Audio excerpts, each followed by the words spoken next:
Hi class, my name is Allison Young and today I want to talk with you about fracking, also known as hydraulic fracturing, and its negative impacts on our environment. So according to the United Nations, we have only 11 years left to prevent irreversible damage from climate change to our planet. Fracking poses a threat to this short amount of time to save our planet due to its water contamination, its air pollution, and its excessive use of water. Today I want to talk about all three of those things and therefore why fracking should be banned in the United States. So the first thing I want to talk about is what is fracking. So according to the NRDC, which is the Natural Resource Defense Council, to summarize their definition of fracking, it is an oil extraction technique that uses large quantities of water, chemicals, and sand to blast into tight rocks and crack them open and extract the internal oil and natural gas within them. So what about this seemingly simple oil extraction technique can pose such a threat to our environment? Well, first thing I want to talk about is water contamination.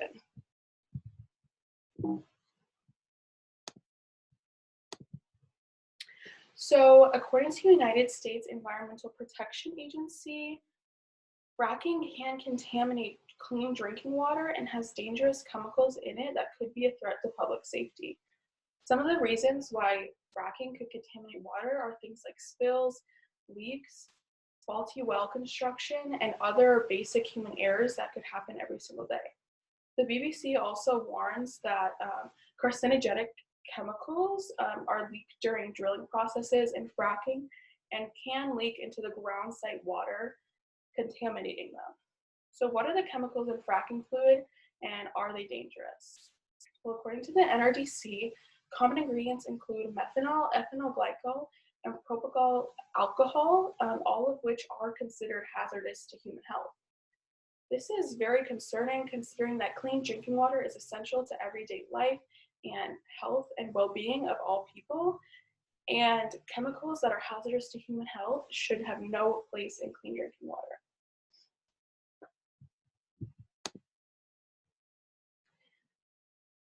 As I said before, fracking extracts natural gas within rocks and lets it flow into the Earth's atmosphere. However, the NRDC warns that natural gases play a large part in air pollution. And this is because natural gas is made up of mostly methane, which is a potent greenhouse gas that can have up to 80 times as much heat as carbon dioxide. This is potentially dangerous, and it is the reason why the National Geographic calls methane the global warming gas.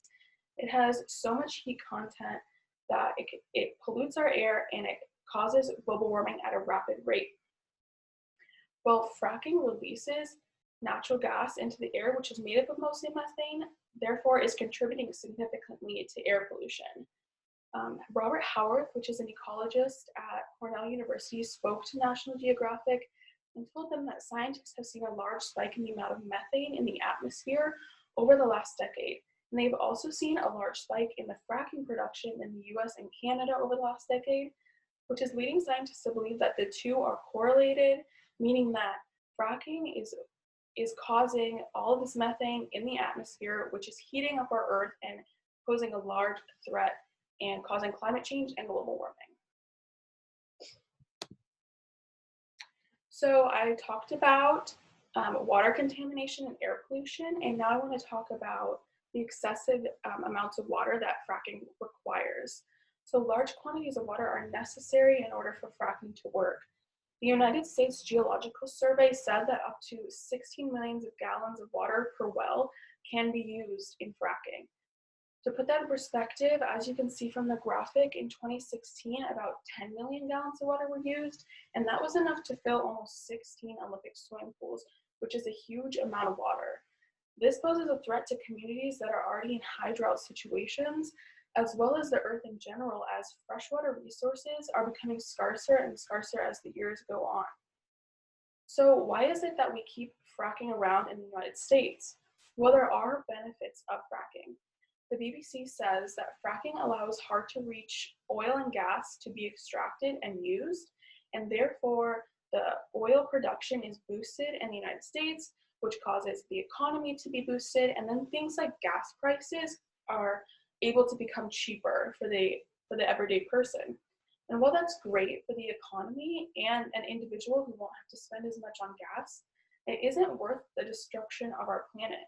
There should be alternatives to fracking so that individuals don't have to choose between cheap gas and their home being safe. In 11 years, many of us maybe won't have children yet or started our dream careers, made families, gotten married, or lived some of our best days yet. But that is when the United Nations is saying we will have run out of time to save our planet. Fracking poses a threat to our children and grandchildren and their ability to live in a home that is safe and happy and healthy and free of water contamination, air pollution, and scarce resources. This is why the government must find alternatives to fracking that use clean and renewable energy and fund those alternatives so that no one has to pay the price of fracking on the planet, but also the price of things like oil prices and gas prices going up. This is an investment in our future that is absolutely necessary to save our one and only planet. There is no planet B, and once it's too late, it is too late. Thank you.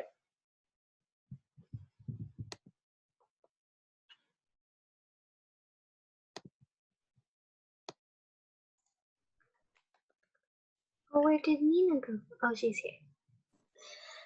I really liked the way you spoke about your speech. It was really well said and it was really informational. It definitely persuaded me and educated me on the idea of fracking and how it's affecting our environment. Thank you. I'm sorry I missed your presentation. My internet cut out. It's been happening all morning, and I was really interested to learn about your topic. Yeah, and if it happens during my presentation, please add me as soon as possible. Okay, I'm sorry that happened. But yeah, I'm sorry that happened. That's okay. Yeah, that was a bad incident. Sorry. Did you want to try and see if you can go first before your internet cuts out again? Because you can go ahead of me just in case your internet cuts out like during your turn. Sure, yeah, I can do that. Okay, that's fine. So, are you guys ready? Yes. Okay, yeah, I can start.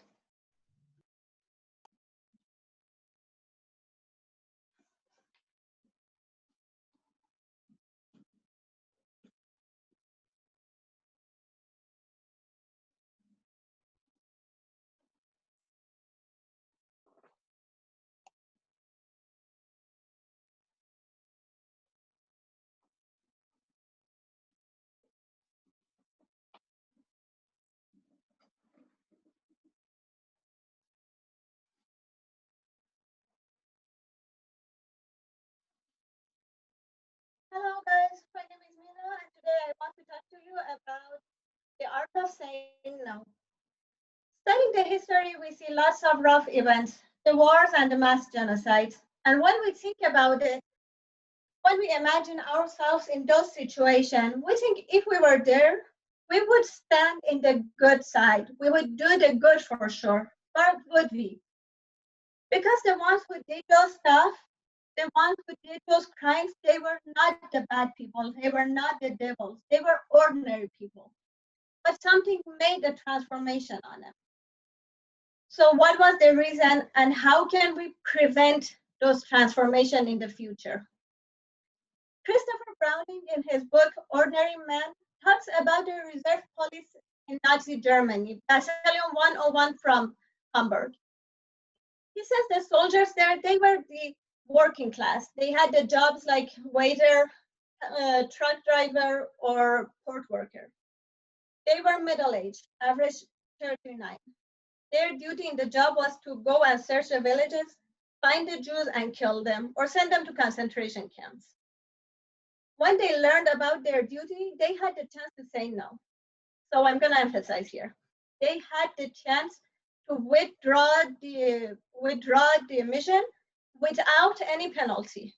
but only 20% of them did so, and 80% continued. So the question here is, why didn't they say no? This is the question that scientists and psychologists try to answer. Such an unexpected behavior is not only observed in rough situations like wars. Stanley Milgram, a psychologist from Yale University, designed an experiment to answer this question. In 1961, he published an advertisement in the newspaper asking for volunteers. He was paying them $4 per hour, and he told the participant that this is an experiment on to study memory and learning. The participants were supposed to be teachers and teaching some words to the student. So the teachers had an electrical shocking machine. Whenever the students were giving them the wrong answer, they were pushing a button and giving them electrical shock.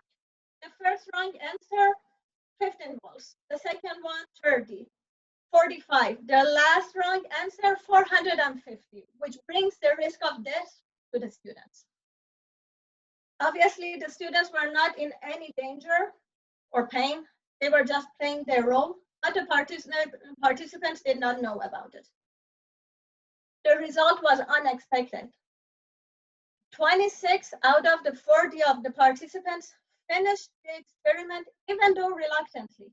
But 26 out of the 40, that means more than 50% of the participants were not able to say no to them. So with each electrical shock, the students were suffering. They were being tortured. They were yelling, begging, and even dying. But they were finishing the experiment. They were following the instructions. So there's a similarity between the experiment and the war. In both of them, there's a higher power. Well, not comparable, but there's a greater power. There's a greater power to tell them what to do or what not to do. So they start with small steps, but it gets bigger and bigger. And when they have a chance to look back, they are far from their moral red line. In the Milgram experiment, the participants would not push that button if they were starting with 200 or 300 volt, but 15 volt, that's small, that's just like a pinch.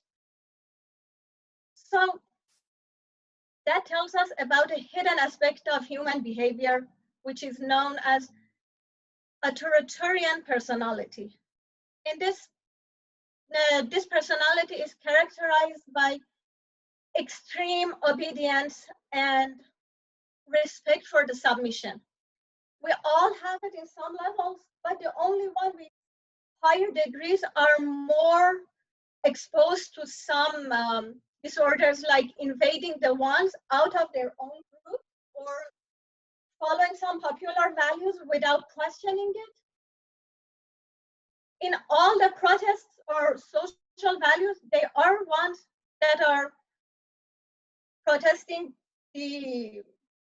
they are the ones who are fine with the current situation, and they are the ones who are protesting against it.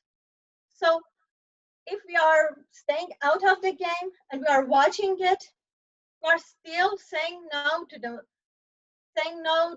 the situation. Because if we are saying no to it, if we are just watching it, we are letting the media to take our mind to decide for us, to make a decision for us. And when we are, so the history and the science is both showing us that saying no is not as easy as it sounds like. Why? The reason is lack of knowledge. When we want to resist against something, we should have a primary knowledge about it. That knowledge would not come from the propaganda or media or celebrities. We should have some knowledge about the history or sociology, despite whatever our field of study is. But surprisingly, the knowledge is not enough for us to take an action. We also need to practice it in our daily basis. Susan Newman, in her book of Saying No, 250 ways to practice it, to say it, and to mean it, and stop people pleasing forever, says that kids don't have a hard time saying no to their parents. That's all they do. But somehow growing up, we learn to say yes more and more often because we don't want to seem lazy or uncaring or selfish. And that saying yes becomes a habit of us, and that habit becomes an addiction. Dr. Karen Aviv, in her TED Talk presented at 2013, teaches us some steps to how to walk out of this addiction. She says that if we want to, we should know that we always have to have a range of options, and one of those options is saying no. And when we want to say no, we should not feel guilty about it because we are being true to ourselves. And when we want to say no for whatever reason, we should know that it's important to be polite, but we should stop being nice. We should forget about the acceptance and approval, because those factors are the factors that make us being addicted to saying yes. And if we are unsure about it, we can always take our time and say that we're gonna sleep on it. And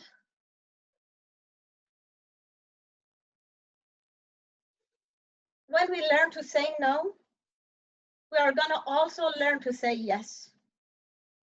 And that yes will bring clarity, intention, and motivation to our work. So to wrap up my work, I want to say that it's important to grow both rationally and emotionally, and learn to say no in the tough situations and to play our role. And that way, well, the people of next generation will talk about us with more respect that we are talking about the people of the last century. Thank you.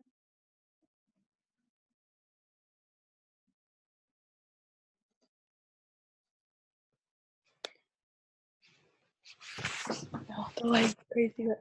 I really liked your topic, and I think that your slides were really informative and had a lot of great visuals in them.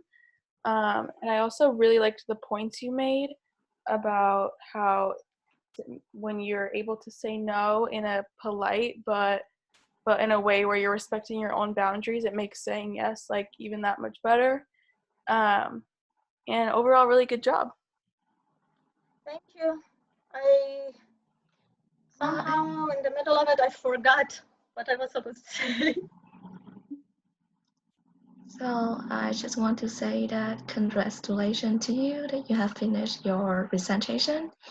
Thank you. I think your topic is something that really common to be found in people in general, that we are generally scared to say no.